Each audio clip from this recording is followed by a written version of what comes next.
안녕하세요. 헬스조선 건강똑똑 라이브 담도암 편 진행을 맡은 헬스조선 이혜나 기자입니다. 오늘 라이브에서는 담도암의 진단과 최신 치료 전략에 대해 자세히 알아보는 시간을 가져보려고 합니다. 도움 말씀 주실 연세암병원 종양내과 이충근 교수님 모셨습니다. 교수님 안녕하세요. 안녕하세요. 안녕하세요. 그러면 교수님과 이제 담도암에 대해서 자세하게 얘기를 좀 나눠보려고 하는데요. 교수님 일단 담도암이란 무엇인지에 대해서 여쭤보려고 하는데 일단 저조차도 담도가 뭔지에 대해서 사실 처음에 잘 몰랐어요. 그렇죠. 네, 설명을 좀 부탁드릴게요. 네, 담도암은 이제 쉽게 말하면 담도에 생기는 암이 담도암입니다. 그래서 담도는 담관하고 같은 말인데 이렇게 담즙이 흘러가는 길을 말을 합니다. 담즙은 간에서 만들어져서 십이지장으로 흘러서 소화를 도와주는 역할을 하고 중간에 담낭에 저장되기도 합니다. 그래서 화면을 보시면 이러한 이제 담도암은 위치에 따라서 세 가지 부분으로 나뉘게 됩니다. 간 안에 이제 담도에서 암이 생기면 간내 담도암이라고 하고, 그것이 또 담낭에 암이 생기면 담낭암이라고 하고요. 간내 담도암이 이렇게 나뭇가지처럼 있어가지고 그게 두 갈래가 모이는 부분 이제 간문부 담도라고 하는데, 그쪽에 생기는 간문부 담도암이나 또는 담즙이 십이지장으로 내려가는 길인 총담관이라는 곳이 있는데 그쪽에 생기면 원위부 담도암이라고 하고, 이 두 가지를 합쳐서 간외 담도암이라고 그렇게 합니다. 담도암의 5년 상대 생존율은 약 30%입니다. 이 말은 이제 담도암이 진단됐을 때 일반인하고 비교를 하면은 5년 뒤에 10명 중에 7명이 사망한다는 그런 뜻입니다. 보통 우리가 예후가 가장 나쁘다고 하는 것을 이제 췌장암이라고 하잖아요. 네. 네, 그런데 그 췌장암 바로 다음으로 이제 안 좋은 예후를 갖고 있다, 이렇게 할 수 있겠습니다. 담도암이 생겼을 때 좀 주요 증상 같은 게 있을지. 대표적인 증상으로는 이제 황달이 있을 수 있고, 배가 아픈 복통이나 가려움증, 그리고 소화불량 등이 있습니다. 그래서 우리가 암이 이제 아까 말했던 암 덩어리가 돼가지고 네. 담도란 길을 막으면은 담즙이 간에서 만들어서 흘러 내려간댔잖아요. 네. 가다가 막혀서 고이게 됩니다. 그런 게 고인 것들이 이제 담즙이 고이게 되면은 빌리루빈이라는 색소가 있는데 좀 어려운 말이지만 그것이 몸에 쌓여서 눈의 흰자 위나 네. 아니면은 피부가 이제 노랗게 변하게 됩니다. 그것이 황달이고, 네. 또 소변으로 많이 나오면 그것이 이제 콜라색 같은 소변을 보이기도 하고요. 또한 축적된 성분들 때문에 몸에 이제 가려움증이 생기기도 합니다. 네. 담도암은 그러면 어떻게 치료 과정이 좀 이루어지는지 설명 좀 부탁드릴게요. 일단은 영상을 보고 저희가 치료를 할 때 계획을 세울 때는 우선은 수술이 가능하냐 아니냐를 먼저 보게 됩니다. 수술이 되면 수술을 하는 것이 우선적이긴 한데 실제로 수술이 가능한 환자는 20에서 30% 정도밖에 되지가 않습니다. 그래서 이렇게 대부분 수술을 통한 암 절제가 불가능한 그런 담도암 환자분들이 더 많고, 이런 분들은 우리가 이제 항암제 같은 약물 치료를 하거나 거기다 이제 방사선 치료를 추가하는 네. 이런 식으로 진행을 하게 됩니다. 수술을 못하는 환자가 거의 70~80%라는 네, 말씀이신데 맞습니다. 네. 그런 환자들은 그럼 어떤 치료를 받아야 하는 건지. 네. 그래서 그런 환자분들 경우를 이제 우리가 진행성 담도암, 뭐 사기 담도암 이렇게 하는데, 네네. 그런 경우에는 결국 항암 치료를 해야 됩니다. 경우에 따라서는 아까 전에 처음에 저희가 좀 진행에 대해 주변을 너무 많이 절제해야 되기 때문에 수술이 힘들다 이렇게 했던 경우에 항암제를 또 저희가 효과적으로 잘 쓰다 보면은 이것이 줄어드는 경우가 있겠죠. 그래서 이제 항암제가 이제 기술이 발달되면서 우리가 이제 소위 1세대부터 3세대 이렇게 항암제 종류를 좀 나눠서 얘기를 하고 있습니다. 1세대는 우리가 흔히 말하는 항암제입니다. 세포 독성 항암제. 이거는 암세포가 일반 세포와 다르게 끊임없이 분열하고 증식하는 게 암세포의 특징이거든요. 그런 것을 이제 힌트 삼아서 공격하는 겁니다. 그래서 빨리 자라는 세포를 죽이는 원리가 됩니다. 그래서 그렇게 되다 보니까 우리가 정상세포 중에서도 머리에 있는 두피세포라든지 어떤 생식세포, 혈구세포 이런 것들이 또 빨리 자랍니다. 상피세포 이런 것들이.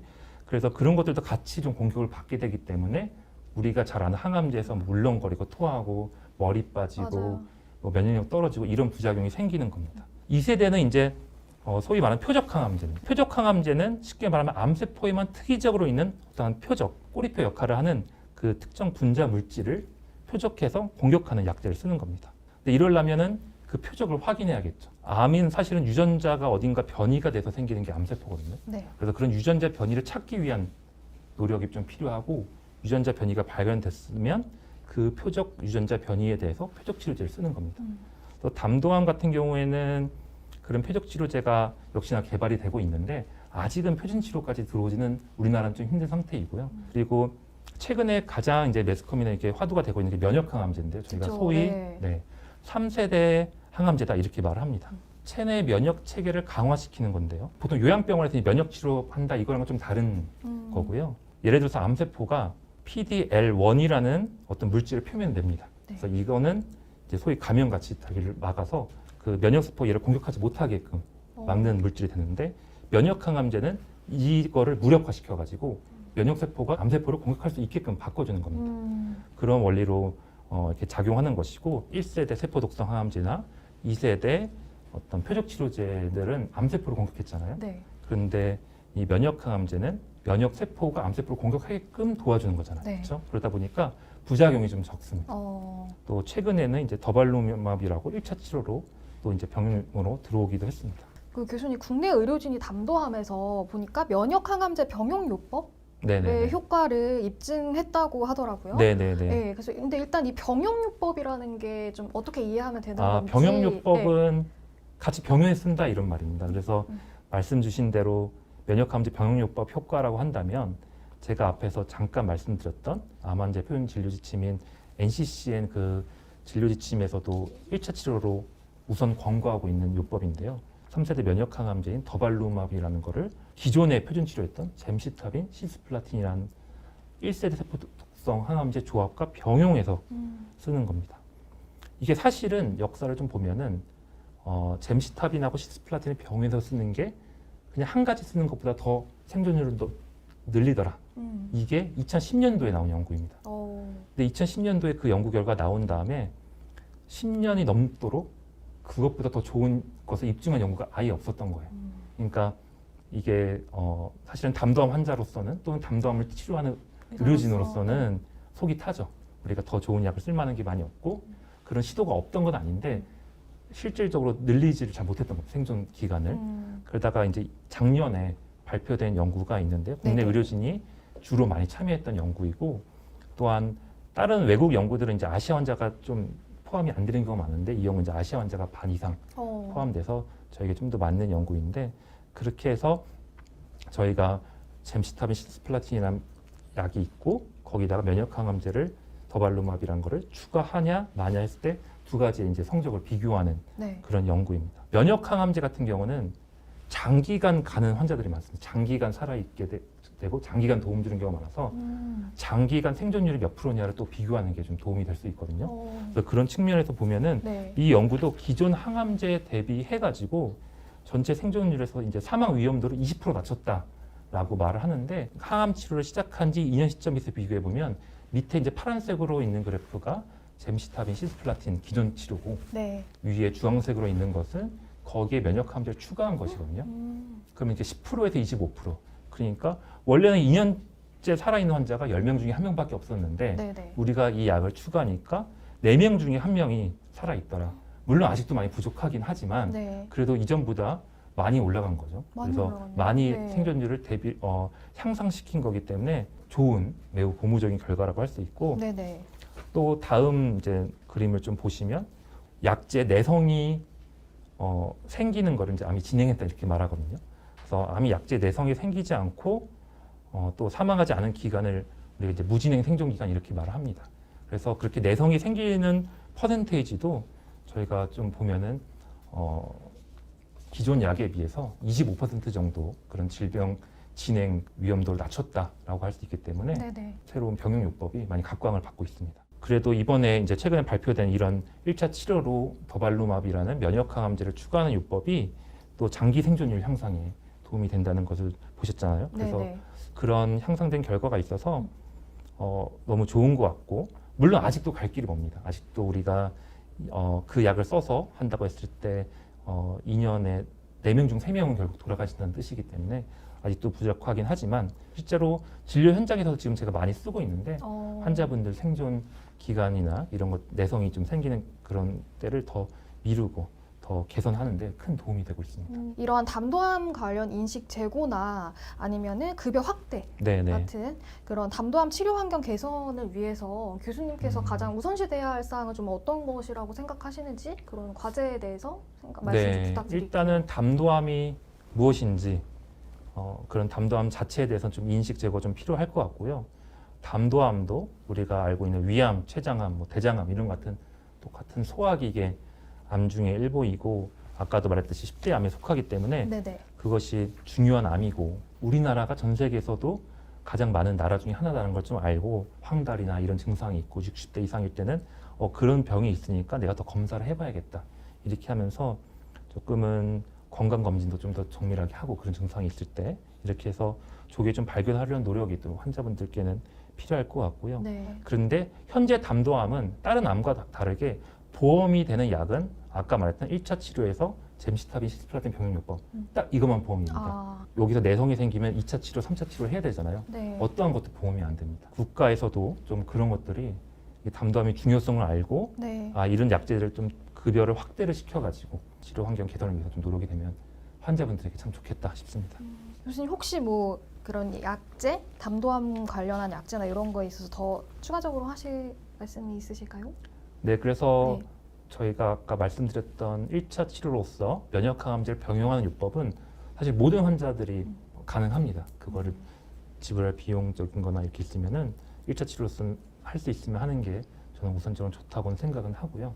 아까 말했던 2세대 표적항암제 같은 경우에는 그 표적을 찾는 노력이 필요합니다. 표적을 찾는 노력이 필요하기 때문에 아까 말씀드린 NGS라는 유전자 검사를 해야 되거든요. 그래서 그런 NGS 유전자 검사가 내가 안 돼 있다. 그걸 네. 안 하는 환자분들 되게 많이 있어서 그것도 비싼가요 혹시? 그거는 이제 보험이 돼요. 보험이 돼요. 돼서 좀 완전 싼 건 아니지만 충분히 낼 만한 비용입니다. 그래서 네네. 그런 검사 같은 경우는 조금 해서 내가 적은 확률이지만 표적 치료제를 쓸 환자인가를 알아보는 노력도 좀 있으면 좋을 것 같고요. 네네. 근데 이제 국내 현실상에서 그런 표적 치료제가 표적이 내가 있다 한들 표적 치료제를 또 치료받기 쉽지가 않습니다. 임상 시험으로 참여해서 하는 게 아니면 약을 구하는 게 외국인이 있도록 우리나라 구하기조차가 좀 쉽지 않거든요. 그래서 그런 것들을 또 국내에 들어오려는 여러 제약회사들이 좀 노력은 하고 있습니다. 그래서 그런 것들 우리 의료진도 노력을 하고 있지만 국가에서 같이 해서 좀 그런 큰 관심을 주면 네. 좋을 것이라고 생각을 합니다. 네, 교수님 말씀 너무 감사드리고요. 그러면 이제 저희 그 채팅창에 올려주신 질문들에 대해서 조금 답변을 해보는 시간을 가지면 어떨까 그렇게 생각을 하고 있습니다. 어떤 질문을 좀 저희가 찾아볼까요, 교수님? 이승현 님이 담도암 수술을 받고 잘 지내다 최근 다시 재발했습니다. 이런 경우에도 면역항암제 병용요법을 사용할 수 있나요? 이렇게 질문 주셨는데요. 네네. 이것이 이제 재발해서 1차 치료로 들어가는 거거든요. 우리가 1차 치료라는 게 첫 치료를 말하는 게 아니라 사기로 진단됐을 때 1차 치료이고 재발을 하면 그게 이제 사기라고 보거든요. 그렇기 때문에 저런 경우에도 면역항암제 병용요법을 사용할 수 있습니다. 그리고 보니까 아버지께서 담도암 진단을 받으시고 병원에서는 항암 치료를 시작하자고 하는데 항암제 부작용 걱정에 계속 거부하십니다. 어떻게 설득하는 것이 좋을까요? 라고 하셨어요. 완화시켜주는 약제들이 보조요법들이 많이 나와 있고요. 네네. 또한 우리가 약을 다 똑같이 쓰는 게 아닙니다. 이 환자가 나이가 많고 다른 것들 때문에 견디기 힘들 것 같다 이러시면 네. 용량을 줄여서 하기도 하고요. 용량을 줄여서 했다 환자가 잘 견디고 괜찮아지면 용량을 늘리는 경우도 있고 네. 더군다나 아까 말씀드렸던 면역항암제 병용요법 같은 경우 면역항암제는 나이가 많아도 거의 힘들지가 않거든요.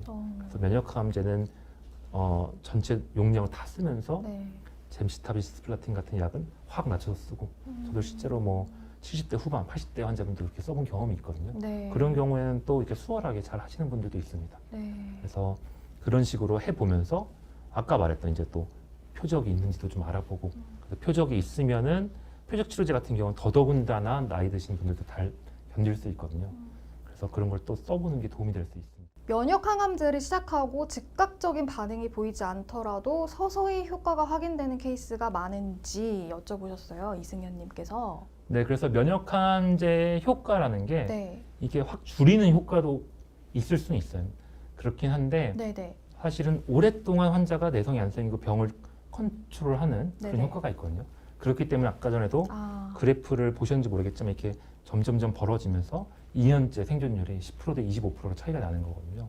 그래서 처음에 확 줄진 않아서 환자분들이 실망할 수 있지만 어느 정도 줄은 다음에 그게 그냥 쭉 계속 가는 것도 아. 환자분께는 사실은 이득이란 말이에요. 제가 CT 같은 걸 찍었을 때 환자분께 보여드릴 때 말씀드리는 게 이전하고 CT 상에서 암 크기가 똑같습니다, 비슷합니다라고 하면 왜 안 주냐 이렇게 실망을 하시는 경우가 많은데 네. 사실은 암은 계속 자라려고 합니다.